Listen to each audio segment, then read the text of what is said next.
imperialism and the formation of empire. Again, a long swath of warfare here. The history of the Roman Republic is largely told through its wars.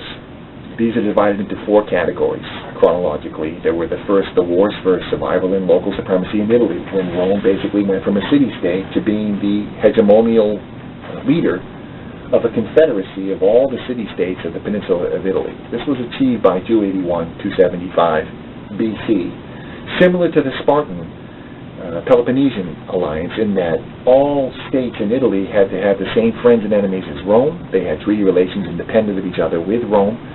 When summoned, they had to provide their local militias to the Roman army during conflicts. But Rome did not meddle in their internal affairs and did not demand tribute. This was followed by a phase of wars of defensive imperialism from 281 to 201 BC, when Rome was sort of dragged into conflicts by the connections of its allies. I like to say allies come with baggage. They have advantages, but they have enemies, natural enemies. And so the enemies of newly recruited allies became the enemies of Rome. And Rome would try to negotiate with these states, but invariably it led to conflicts such as the two Punic Wars with Carthage, the First Punic War, and the Hannibalic War. Then came a phase from 200 to 146 of wars of conquest, where Rome basically conquered states west and east in increasingly sort of aggressive manner. And finally, we had the long sequence of wars of the late Republic, when the collapse of Republican institutions led to constant chaos for about 100 years, 133 to 27 BC. I give 5 reasons for Roman military success. One was the Roman aristocratic ethos, the nature of the political culture in Rome, and the fact that the intense competition for office and the winnowing effect of the fact that the cursus honorum meant that all Roman generals, in order to get elected to the consulship, again, consuls became generals, displayed a basic minimum competency as military commanders. You couldn't get elected if you didn't know how to run the army. You may not be brilliant, but you knew how to do it. And that means that on the battlefield, you don't have generals that make a lot of mistakes. Generals knew how to hold the line until a genius comes along. And so that was one of the problems with the Romans, is staying power. If you fought them, they're just going to stay there and keep coming at you until a genius comes along that may have surpassed you as a military tactician. Number 2 was the professional training of the troops. The Republic drafted its army, and all Roman citizens were conscripted for at least 16 years of their experience, from 18 on. But it paid its troops when it kept them out during the year, such as sieges. This goes back to 410 BC. And thereby, Rome developed a capacity to dispatch forces to distant theaters for extended periods of time. The Roman army evolved into a professional army.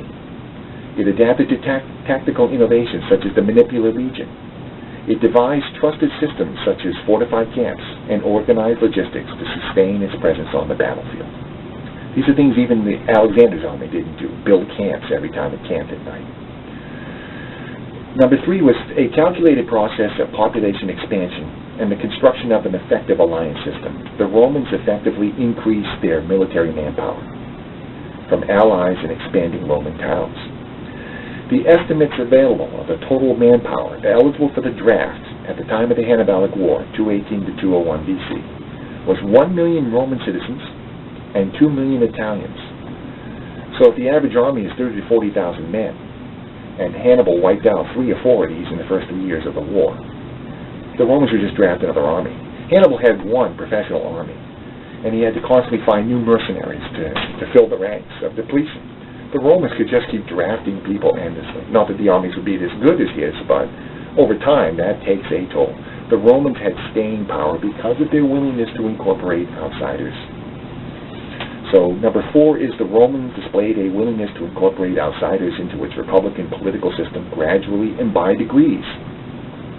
One of the keys to Roman military success was the willingness of the hierarchy to incorporate outsiders into the body politic, albeit begrudgingly, gradually. This policy enabled Rome to construct a web of interconnected personal and family relationships across mainland Italy, ultimately forging a more cohesive society and alliance structure. And number 5, Rome never surrendered nor negotiated from a position of weakness. the reserves of Roman manpower, and the network of domi nobiles, these aristocrats that were members of the Roman Senate, but also members of the leading states of the Italian peninsula, enabled Rome to weather numerous crises during the Middle Republic era. That's 281 to 133 BC. At no point did the Romans ever consider negotiating for terms. They never had to. So that's what enabled the Romans to basically conquer, particularly the entire northern swath of the Mediterranean, from the Hannibalic Wars, 264 down to 133 BC. Pretty much all of this became southern Gaul right in here, became Roman territory by that time. And then internal turmoil in 133 BC occurred. This is the late Roman Republic, known as the Roman Revolution, or the fall of the Republic. Induced by economic stagnation in the city of Rome, slave revolts without, dissension in the military precipitated a period of unrelenting political upheaval. In essence, the Republican system of government underwent a painful and violent transition from increasingly irresponsible oligarchic rule to a more accountable autocratic form of government. The collapse of Republican institutions in 133 to 27 BC can be mapped according to 4 steps, and again, I'm just making up ways to look at it.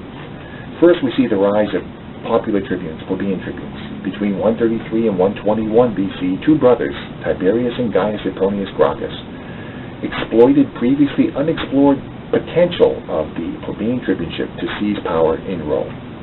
They essentially used their inviolability, their sacrosanctitas, to veto all other public activities in the city in order to force the Senate and the magistrates to focus on their own political agendas.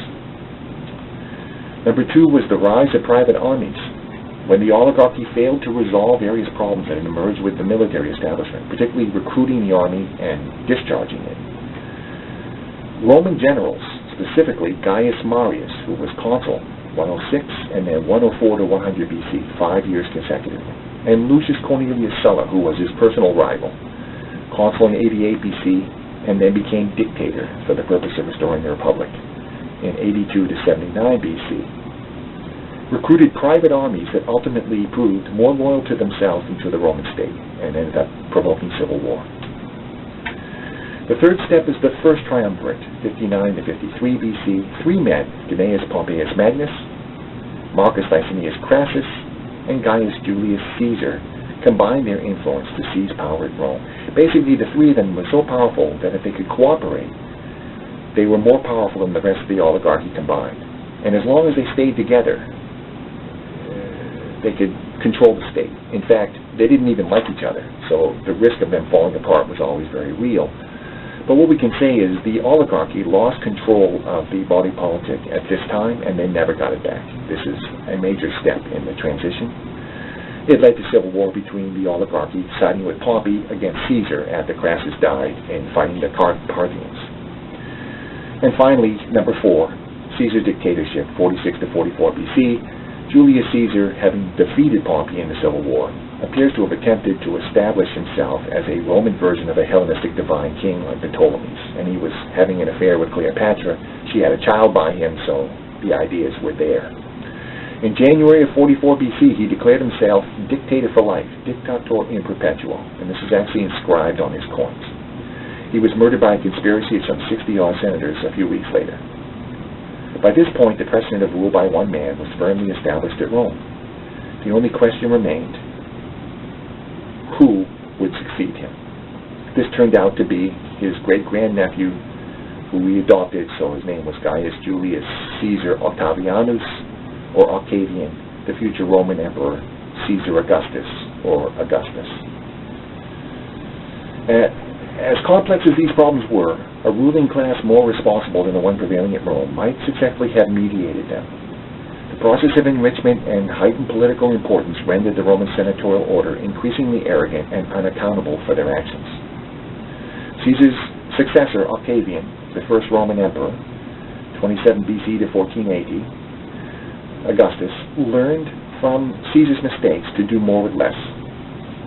He chose non-threatening titles such as princeps and Augustus to avoid the odious implications of titles such as dictator, imperator, or rex. Augustus carefully covered his tracks with the appearance of power sharing with the Roman Senate and people. But he assumed Rome's sole responsibility for the army, and thus brought accountability to Roman provincial rule. If an aristocrat wished to enjoy the customary career, which included commanding Roman armies, he had to become an organizational man and work within a system of rewards and promotions. Civil wars, military requisitions, and tax abuses in the provinces ceased. The Roman Mediterranean world emerged from the chaos of the late Republic to experience 2 centuries of unprecedented peace and prosperity, known as the Pax Romana.